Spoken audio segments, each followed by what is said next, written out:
It's back to school season, Alex. Yes. Your kids are back in school this season. Boys are back in school. They started last week. One started last Thursday, and then the younger one started on Monday. So we're in second grade and the pre-K 4-year-old class. So it's kind of a nice thing. We did a little bit different stuff this year. Their backpacks are still in fantastic shape, so we saved money on that. But you always end up having to get the brand new school supplies every year. So you get the fresh box of Crayola crayons. You pop them open, you go, it's like, ooh, it's like we're going to the Crayola factory in Sesame Street.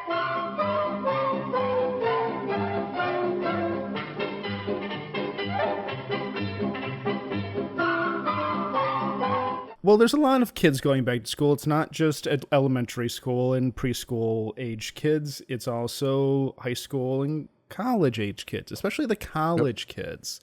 Are moving out for the first time, experiencing true independence for the first time.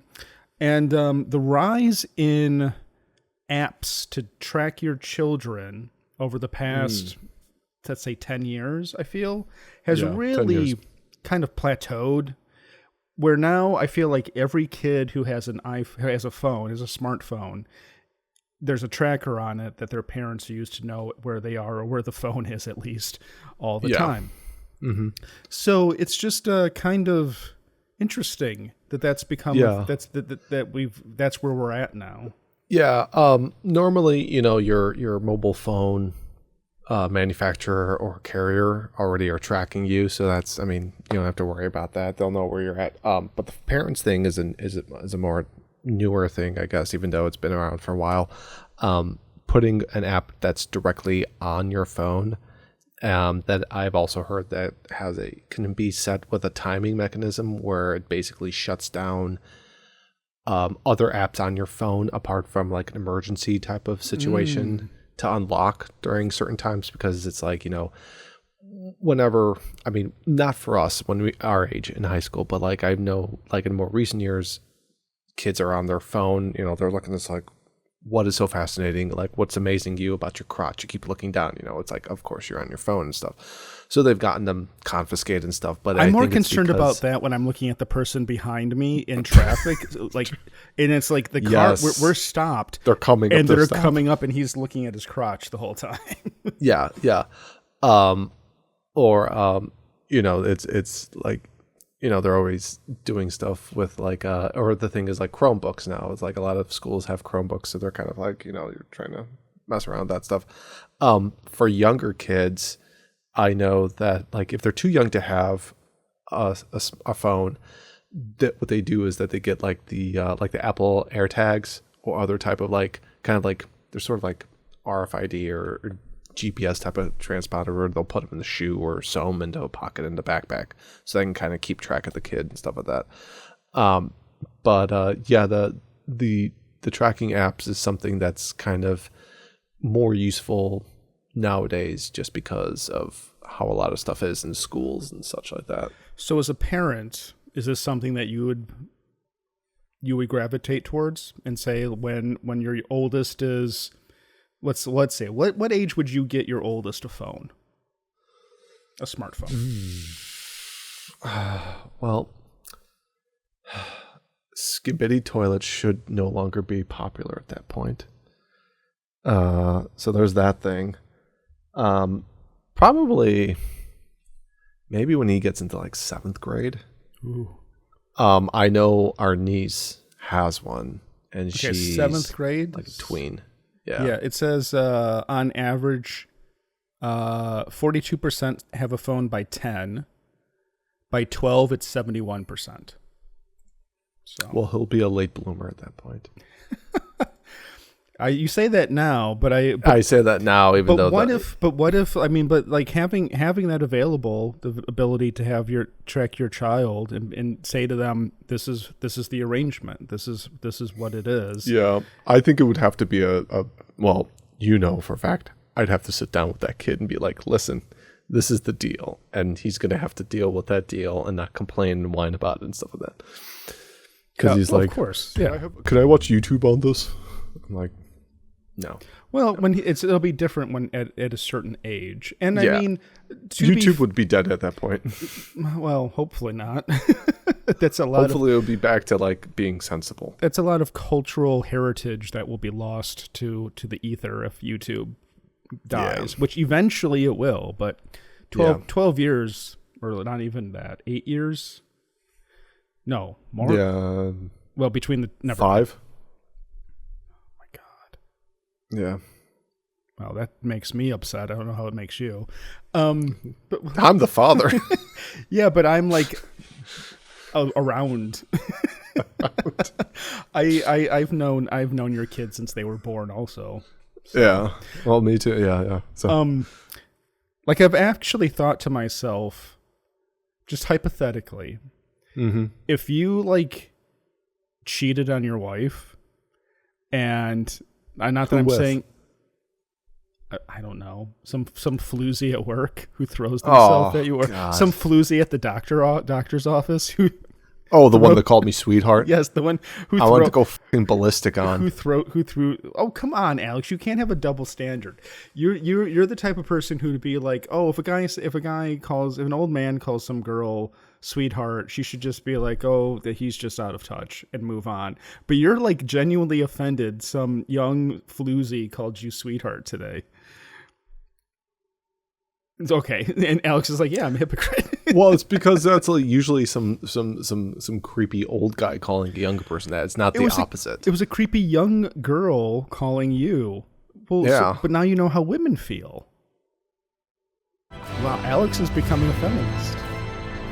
Women don't like old creepy men calling them sweetheart. Okay. And you don't like young creepy women calling you sweetheart. The thing that you and the young women have in common is that you don't like strangers calling you sweetheart because it's creepy.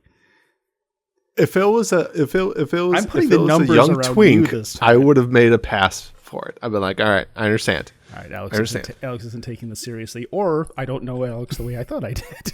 No, you don't. No, things have changed. After living with a woman for 12 years, things have changed. Things have changed.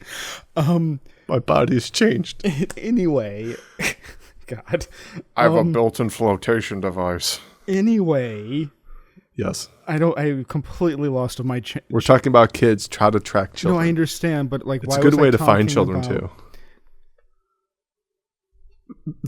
It's like, I need to... This is a child tracker. It's like... Yeah, some guy hunting down children. Some guy buys the app and is like, "Oh, I thought this thing would show me where the children are." Well, wasn't there some story about it was a child tracker? How like creepers were like using Pokemon Go or something to like find kids or something? I kind of remember. And then they come there and they're like, "Oh, it's just another 30-year-old man." Isn't that that's a short comedy film where it's like there's a guy masquerading as a little girl and a guy masquerading as like a teenage boy, and they like meet each other and they're like it's like the dude that had the cowboy hat and trench coat in To Catch a Predator. That was so weird. There's two cowboys and it becomes like this like high noon shoot off. Come on in. You found the house okay? You're Jenna? Yeah. You look different than the pictures. People always say that. I don't know why. Do you want a cupcake? I like your hat. Thank you. I'm sorry. No, all right. Sorry. We have all day. Sorry, I'm really nervous. How you doing? I'm okay. Anyhow. Phone tracking software. We have an article actually. This will give us focus. Let's give us a little bit of focus. This is from a year ago, but it's relevant to today. This is from Axios, which is relevant to today. It actually, originally I had found a Wall Street Journal article that was behind a paywall and I couldn't get back to it. So I had to find an alternate article and this was close enough. Some parents struggle to stop tracking their kids' every move, even in college. This is where I was this is what I was going to get at. Is that there's going to be a temptation once you're tracking your children to always track your children. Okay. This kind of goes back to the recent episode of ours where the whole FAFO type of thing with the kids and stuff like that, was more. We were talking about like letting the kid learn and do stuff on their own and stuff like that. Yeah. Now it's like last week's episode. We're on a like bubble parenting. We're on a child raising trend of like. Yes. Here's thoughts on raising your children from a We're parent. a modern day internet version of Dr. Spock. Thoughts on raising your children from an actual parent and an idiot. These are two. These are two. Well, you have a cat now. I do. Look, you are a kitty daddy. I do. As the term goes. I don't know how I feel about that, but I do have to say, it's not just having a cat. I have a kitten. Mm-hmm. Oh. I haven't had a kitten since Atticus when I was in school, with kind of co-raising it with a girlfriend, although not really. But that was hard. And now it's all coming back to me about how hard this is, because while the repercussions of fucking up aren't as bad as having a human child, there is the situation of fucking up. It's not like a cat where you just say, please enjoy sleeping for the next 18 hours and leave. You go to your corner, I'll go to my corner. This thing wants attention. This thing wants to be loved and held and fed and played with. And it's not just. And so I was thinking, okay, it's not a human baby, but this is an innocent little thing that needs attention and love and care. Yeah, until it becomes a cat teenager, and then it's like self-sufficient. It's like it becomes more of a roommate than anything. Yeah, I only have to. Yeah, I only have to be a cat daddy for like a year, and then it's done, and the cat's off to college. And you know what you need to do? You should go online and say that you're a cat daddy looking for a pit mommy. What's a pit? Those are the women that are just like, what's a pit mommy? Pit mommies. Oh, a pit bull? Bulls. Yeah. Yeah, right. Picture that with a Kodak. Parents' unprecedented ability to keep tabs on their kids might be threatening some of the normal, healthy parts of young adulthood. Why it matters. Location sharing tools can help give parents peace of mind and ease the logistical burdens of raising a family. But some parents want to keep that data flowing even after their children head off to college. A tight virtual leash at a stage that's traditionally about independence. 84% of parents use some form of tracking to monitor their kids. Location sharing tools, reading their emails, any other number of tracking tools. Smartphones, which most kids have by their teenage years, make location sharing easy. Companies are coming out with smartwatches designed for kids in elementary school. Like, would you use that? Would you, if they came out? I would probably use. Yeah, I have heard about that. And I think that's kind of a nice middle ground in terms of it does give you peace of mind to know where your kid is at, and you can kind of know where they're at. Plus, it's also much more cost. It's a lot less cost prohibitive compared to just buying them, a smartphone and stuff. And yeah, there's smartphones that are just like they're $50 smartphones, but I don't think that they're able to really have some of the apps available for them for that type of usage. Some of my friends have alerts on their phones indicating when their child has entered math class in college. Detroit area mom told Axios. That to me feels very overboard. You're giving them zero opportunity to make mistakes, skip the class, and feel the repercussions and figure it out for themselves. I totally agree. Yeah. That's a little much. I also feel like, and this is just being a dude, I feel like you're gonna fuck up their social lives in college because even if you're a parent who's like, I want you to have your tracking software on all the time, but I promise I'm not going to like see where you are on Saturday night. Friday night, Saturday, yeah. I think that there's too much temptation. Even if your heart is in the right place as a parent and you think, I'm really not going to spy on my kid. And then you're going to be home alone with your wife or husband, having a couple of bottles of wine and be like, where's that motherfucker at? And then it's like, whose apartment is this? Yeah. What is he doing? Then you call. He's like asking for consent to kiss some girl on the cheek, and his phone's ringing, and it says "mom" on it. Can I put my hand here? Yes.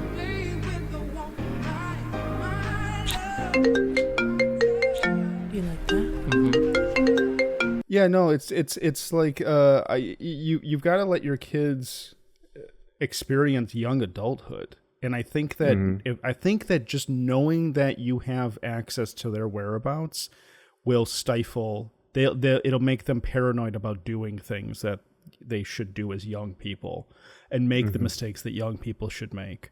And that's really unfair to them, especially since the parents were allowed to make those mistakes and do those things and be irresponsible and get into. And I'm actually kind of being too hard on these things, but like the silly having young fun. I'll just put it that way. I don't know why I'm saying it's all mistakes. Having fun as a young person. And going out and having drinks and meeting girls and guys and doing stuff like that's all important and creates a well-rounded person later on in life. And so to be paranoid that your mom and dad are watching what you're doing really is not fair to these kids. And college, probably also because I went to a more traditional like 4-year college, and you went to college also, but it was in a very urban environment. It's urban, yeah. Yeah. I feel like that's kind of those years to be able to go out and do that type of stuff. And you hear stories, we've talked about it too on the show. As the years have progressed since we left school, 20 years ago, practically, it seems like a lot of that type of socializing culture within the university ecosystem has been waning over the years. So, you always hear like the newer generation doesn't go out that much, doesn't really drink that much. They do different things for socializing, entertainment, whatever it is. So this type of setting is the one true first outlet to do that. And I also kind of feel that, they should be allowed to do that. On the flip side, with all these phone tracking apps and location devices and such like that, I kind of wonder why the parents would, in this day of age, allow their kid to go away to school and still track them at the same time, when they could have been like, hey, yeah, we'll let you go away to school, but also like, if I'm sorry, we'll let you go to school, but it's going to have to be, remote, online courses, and we'll pay for it and stuff like that. Basically kind of try to hold that over the head. Oh, God. But then it's like, okay, if these apps didn't exist, would their parents be this much of like a worry about this stuff? No, I think about that all the time because it is, I do think that there is, because of cell phones in general, but smartphones in particular, there's this feeling of entitlement to access that a lot of people have, whether it's relationship or parent, whether it's romantic relationships or parent-child relationships. There is this feeling that I should have access to you whenever I want, and if I text you, you should reply to me instantly, or you should reply to me at least within an hour, and unless I know that you're doing something, and let me know where you're going and let me know what you're doing all the time. And we kind of talked about this a little bit when we were talking about the let me know when you get home text messages. Yeah. In that context, at least for me, when I was talking about was if you're out with people and you say, I'm going home, and then they say, let me know when you get home, or they drop like, you know what I mean? Like that, there's that. But if you're not even together and somebody's like, hey, let me know if you go out and let me know when you get back home. It's like, what the fuck? Like, what like, this is, you're overstepping your bounds. Like, you're not entitled to know what I'm doing just because I have a phone. It's I'm going to my 10 a.m. class on a Wednesday. It's like, well, it's like anything. It's like friends being like, why didn't you text me back right away? Where were you last night? And it's like, well, what the fuck why do you think you're entitled to know? Yeah. Like, it's because I didn't post it on my Instagram. Now you think I didn't post anything on Instagram. I didn't text you. I missed your call. You think I need to be accountable to you? And there are a lot of people who feel that way, whether it's a boyfriend or girlfriend or mom or dad or any of that kind of thing. Yeah. Like there are girls. An incessant need to know where they're at. Yeah. Where it's like, I need to know where you are all the time and know you're safe. But I think it's a little bit more of a power play than that. Yeah. And I think a lot of these parents that once the kid goes away to school, it's like it's almost like there's this, almost like a self-doubt as to themselves that were we able to instill this knowledge to our child well enough to be able to let them now use all those skills on their own in the wide world? Because if there's this little bit of doubt, it's kind of like that's why they're sort of trying to keep track on stuff to make sure, like, are they doing what they're supposed to do? Did they do what I told them to do? Like, why are they doing these weird things out of the blue and stuff like that? But the thing is that it's sort of like even if you have these apps installed, and even if you're monitoring your child, if something goes wrong, aside from having a record of their whereabouts, which you don't need to be tracking them to those apps aren't going to do anything. Then it's like, what are you going to do about it? Yeah. Are you going to drive 6 hours to go to the last whereabouts of their phone? It doesn't mean anything. Or cross country in some cases. Like my phone, I am one of the crazy people who lets Google track wherever they go. I keep my timeline active because I feel like they're already doing it anyway. So I might as well have access to my information as well. They probably are, regardless of if you say yes or no. Right. So I just want to be able, at least if I say yes, I can see. So like if somebody says to me, "Oh, do you remember what bar we went to that time?" I can go to my phone and be like, "Let's see, that was August of 2019. Yeah, this is the bar we were at because it's on my geolocation. It's called Google Timeline." What are you? Was it Fountainhead? No, was it? Yeah, Fountainhead or Bar on Buena. Maybe that was it. Are you talking about us? No, I was making an example. Or somebody? Oh, okay. It was a hypothetical. If somebody said, what bar were we at?" I can look it up on my phone and know what bar I was at with that person on that day. But I do think if I was a parent of a college student, this would be very seductive to have the option of just spying on your child all the time. But that doesn't mean that it's right to do. It's seductive because it is the easy reassurance that you know where your child is all the time. Is the dark side stronger? No. But easier, more seductive. And this is just them in school. I mean, is this going to still continue after they finished college and they're on their own? Well, I told you, my mom's gotten very, she's starting to get a little too prying into my life. And it came out of nowhere. It started up. It's just, I think it's because she's retired. But when I was in college, when I was 20, 30 years old, there was no oversight. Now that I'm 40, it's like, what are you doing? Where are you? It's just like, Mom, go get a hobby. What are you doing? Leave me alone. What are you get your mom a couple of Gun Plus sets. Yeah, go. I'll come over one weekend and be like, we're gonna learn how to cut the sprues. The other thing, pieces of sprues. And this is how you read the instruction manual. The other thing that my mom, God bless her, the thing that she does that drives me nuts is she watches the news. She watches the local news in Chicago. Oh no! And she's convinced that I'm going to fall into the lake and drown. That I'm going to get mugged and shot. That I'm going to get beat on the head or something walking home from a bar. The Three Stooges, bonk, dunk. It's just that was such good sound effect. It was like bonk. What's this? A fist. Right or left? Oh, ignorant, eh? Well, my okay, funny side story. I think my parents started watching Channel 7 only after Bill Curtis left Channel 2, because we would always watch Channel 2 all the time. Well, that voice. I mean, how could you not watch Bill Curtis? God, sultry. Johnson dials 911. The scene is all too familiar for police. 12 days earlier, a woman in the same apartment complex on Crafty Drive was attacked. And then after he left, for some reason, they went to Channel 7 because, I mean, only nobody watched Channel 5 and only weirdos watched Fox. So, who was the guy on Fox that was big for a while? Jacobson. Peter Jacobson. Peter Jacobson.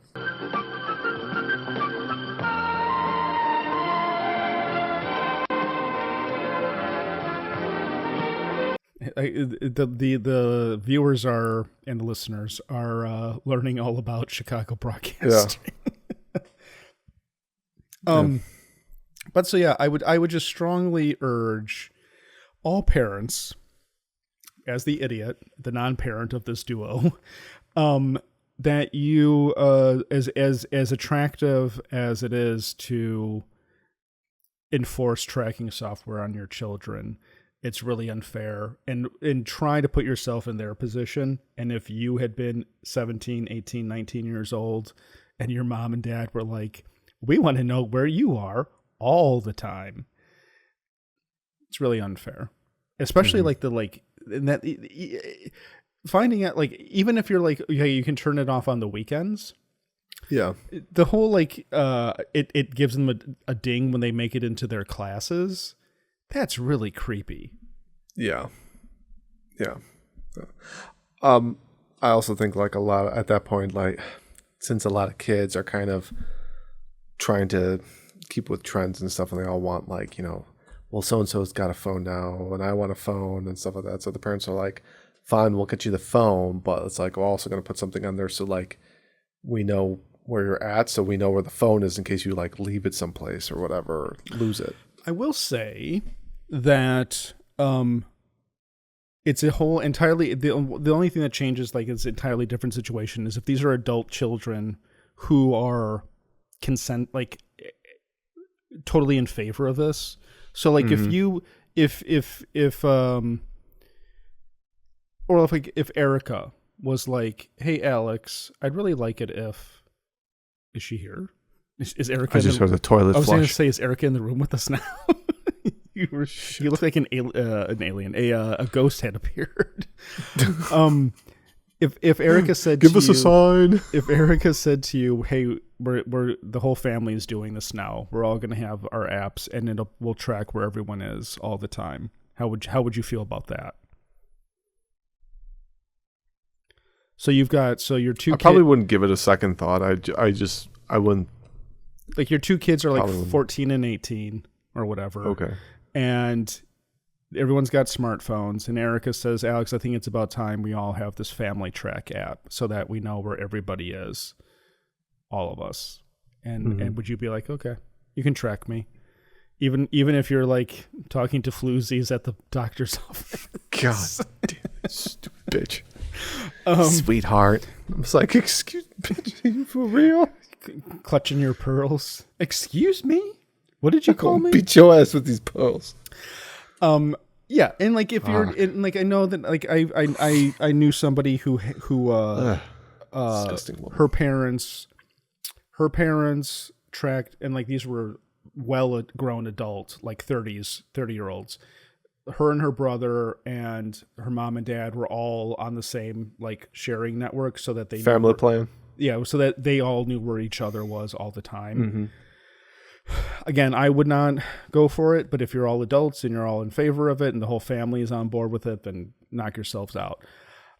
The only person I would let track me is my wife, because I have agreed to a... Well, that goes without saying. I mean, even without the tracking app. I mean, the only thing that makes it difficult about that I think about is, what if I wanted to surprise my wife? What if I wanted to like come surprise her? You need to figure out how to turn it off on her phone. Surprise her at work, or like a surprise party, or why is he coming to my work? What's happening? Is he going to serve me papers? Oh my God. Yeah.